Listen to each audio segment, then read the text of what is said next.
नमस्कार सगळ्यांना, मी आली बहिणीच्या घरी आणि चालली आहे कुलाब्याला। जाता जाता थोडं समोर काढले खूप सारे फोटो, तिथून समोर टॅक्सी पकडली आणि अडकलो मुंबईच्या ट्रॅफिकमध्ये। मुंबईच्या ट्रॅफिकमधून बाहेर पडत लोकांच्या गर्दीत आम्ही मिक्स व्हायला तयार झालो। तिथून पुढे मी बघितले इयरिंग्स। मी काही इयरिंग्स घेतच होते तर माझी नजर पडली तिथे काही कपड्यांवरती।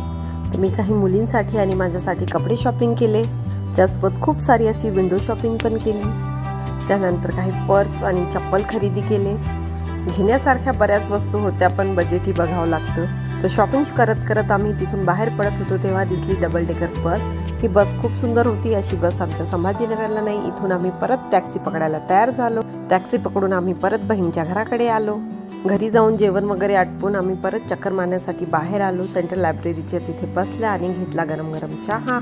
लायब्ररीच्या पायऱ्यावर बसून आम्ही चहाचा आस्वाद घेतच बघितली मुंबईची चमक धमक आणि रौनक।